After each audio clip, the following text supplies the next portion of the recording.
So this is the Galapagos Islands. We got here yesterday, and to be quite honest, I didn't really know what to expect before we came here. I've seen so many documentaries on the Galapagos, I've read so much, but the name, just the name Galapagos, it has almost a magical ring to it, and it's just one of those places that I had an idea of it in my head, but just really couldn't imagine what it's actually like to be here. So we got here last night, flew into the main island and then transferred onto the boat that we're going to be staying on while we're here, that's going to be taking us around the islands.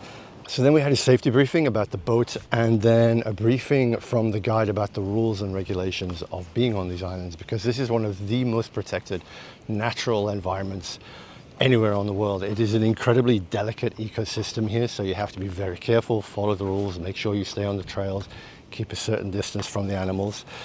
And then after that, we got into the Zodiacs and went to the beach. And immediately after we set foot on the sand of the beach, there's just life everywhere. I've never been anywhere where there's so much life that comes so close to you. There were sea lions lying in the beach. There was just these brilliant red crabs scuttling over the black rocks. Now, I'm a landscape photographer. This is something completely outside of my experience, but there is something incredibly graphic about a bright red frog on a black rock. Just the color contrast there works so well. So I find myself photographing the frogs. Then we walk over to the next beach. The light was absolutely fantastic. We had this incredible storm light just before sunset. And there were these boobies diving into the ocean. So you watch them flying around, and they fold their wings back and just dive straight into the ocean. So the challenge for me there was composition. You'd find a bird, you track it through the viewfinder. They would dive relatively often, so you know that if you followed it long enough, it was going to dive. When it starts to hover, it's when it's seen some fish, and then it will dive. So the autofocus will track it relatively easily. You use a very fast shutter speed, something like 1/4000, because you really want to freeze its movement in flight, and it's diving very fast. But it's diving outside, literally through the bottom of the frame, so you have to track it down with your camera. Because it's moving so fast, it's very hard to keep it centered in the frame or keep it in a nice position in the frame. So for me, I thought that there was a lot of luck, because I would find that I'd be tracking the bird, but it would be just like right on the edge of the frame. But just for me, the shapes that they made as they dive and as they hit the water was incredible. And just watching them sitting there on the beach, wonderful sunset, just watching them dive was just so much fun. And there were also brown pelicans around us. There was a pelican sitting on a rock so close to us, right on the edge of the surf, that I could actually shoot it wide angle. And that's not something I ever imagined that I'd be able to do, to shoot a wide angle shot of a pelican. We had this incredible sunset, so I could get in and get really low and try to frame it against the sunset sky.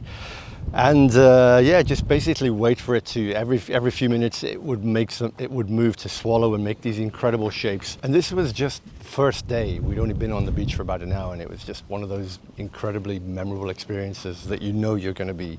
It just makes you feel lucky to be able to do something like that. And one of the things that I'm very aware of is that when you have these experiences as a photographer, you can be so focused on trying to get images, on trying to get the image, that defines the experience, that all your memories are kind of tied up with trying to take a photograph of the place. Now, I do think that can lead to some of the best photography, the best landscape or wildlife photography for me. There's always an emotional connection. You're always trying to show how the place, how the experience makes you feel.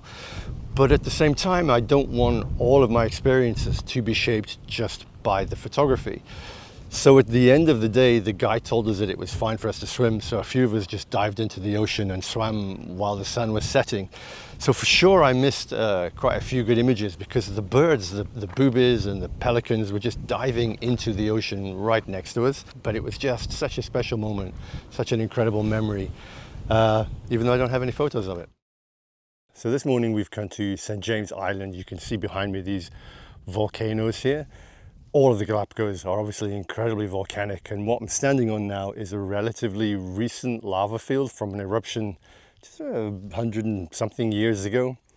I've been to lava fields before in Iceland, but this is very different. The shapes here are incredible. There's lots of swirls and curls. You can see the way that the lava flowed. And it's a fascinating landscape. When you get here, everything is just incredibly flat. And from an image point of view, those kind of landscapes are usually very challenging to photograph, because when you don't have specific focal points, when the landscape's very flat, there's very little depth. It's hard to find depth in an image. But in a place like this, what really works is intimate landscapes. And for me, that's literally just pointing the camera and looking down.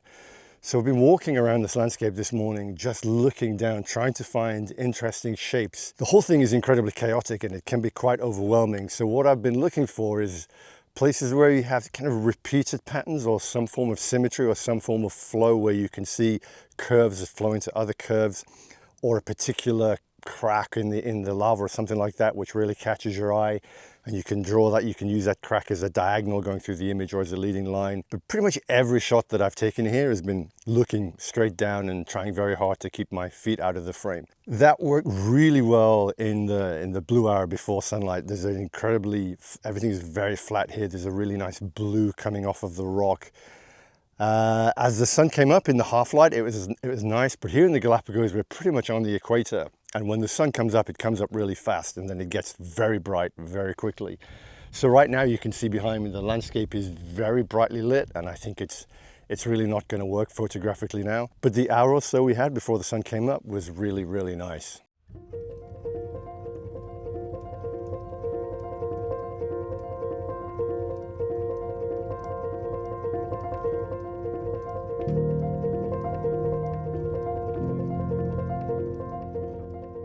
One of the absolute highlights of the trip was being asked to go snorkeling there.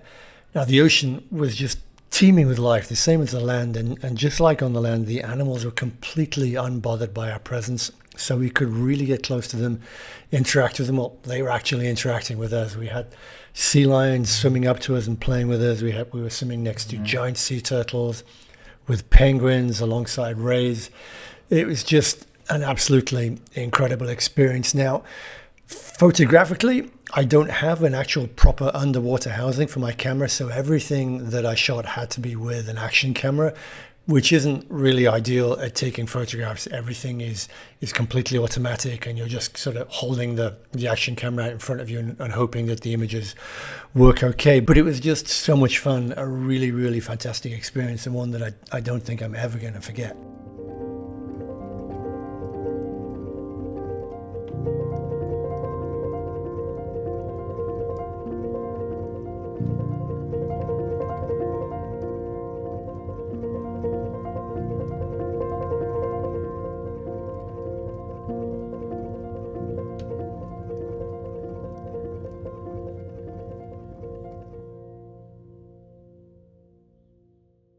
So before I came to the Galapagos, everybody that I knew that had already been here told me that it was the most amazing place that I'd ever visited.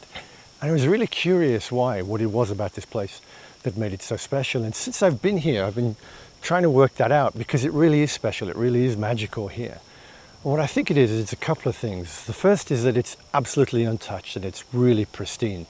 You walk around, you go to the islands, and you get the feeling that if you'd been here 1,000 years ago, it would have been pretty much exactly the same. It's really well managed, so you never feel there are other boats going around the different islands, but you never feel as though there are other people around you. We've really felt that we've had each place to ourselves, and the fact that it is so well managed and protected, it really does feel untouched. But I think the other thing is that I've never been anywhere where you feel so completely in the middle of nature. It's quite hard to define. When I've been to other places to see wildlife, usually you're in a boat or you're in a car and the wildlife is over there and you're shooting it with your telephoto lens. You see monkeys in trees, or you see a lion behind a bush, and you wait for it to come out and then you shoot it. But you're never kind of with it. You're always separate from it. There's always a distance, and that distance is for a good reason, obviously. But here, those distances just really break down. There are obviously rules on how close you go to animals. You're only allowed within a couple of meters of them. But because the animals are so utterly oblivious and unaffected by your presence, it's almost as though you're invisible. So to be able to dive into the ocean and swim with sea lions and penguins and turtles, to be able to sit on a rock next to a pelican, or just walk along a trail and there are sea lions there, or huge lizards, they don't run away when you get there. They're utterly unbothered by your presence. So you can stand and watch them, you can photograph them. And it's just, there's a magic about that, because you feel like you're really inside nature. You're not actually interacting with it because they're completely oblivious to you. but you feel incredibly close to it, and it feels just magical to be able to do that, to be so close to these incredible creatures. And I can't think of anywhere else that I've been or that I know where you get that same feeling of being right in the middle of nature and it happening all around you. And it's really, really magical. Every day we've kind of had some incredible situation that's just felt really special. And that for me is a wonderful part of traveling, that level of experience, of just experiencing something, of making memories that you know you'll carry with you and stories that you'll tell. So for me, this has really been a fascinating trip. I'm a landscape photographer, and almost everything that I do in all my other trips and whenever I'm shooting is work around the light, and that usually means working around blue hour and golden hour. But here you're not allowed onto the islands before sunrise, and you have to leave them at sunset. So we're always arriving after the best light is gone and before the best light comes. And here at the equator, the sun rises incredibly quickly. So just 45 minutes after sunrise, the sun's really high and the light's really harsh. So I've not really been able to shoot landscapes, and most of what I've been doing has been working with less than ideal light. But I've not really found that that's diminished the experience in any way. It's just been such an incredible experience to be here right in the middle of nature. And because of this, I've probably captured more images on this trip than I have done on any trip that I've been on before, which is interesting because it's going to take a hell of a long time to edit the images and go through and find the ones that I like. But yeah, it's been a really fascinating experience for me to come to a place that's so far removed from what I normally do, that's so far out of my comfort zone, that's so different from the things that I normally shoot, and just really enjoy it, just really take an incredible joy from being in this place and seeing these things and trying, hopefully, to get some nice photos. So that's it for this trip. After this, we're heading to the airport, and then I'm heading back home to Lisbon. But I hope the video has been interesting. If you've got any questions, any comments, please drop them down below in the box, and please like and subscribe if you've enjoyed it. And if you enjoy my photography and you'd like to join me on a trip like this, I'd love to have you along. We're coming back to the Galapagos in 2027. I've also got workshops to Namibia and Botswana, to Madeira, to the Azores, to Utah coming up. You can find full information on all those workshops on my website. So please drop me an email if you've got any questions. And as ever, thanks so much for watching. Good luck with all your photography, and I'll see you next time. Take care.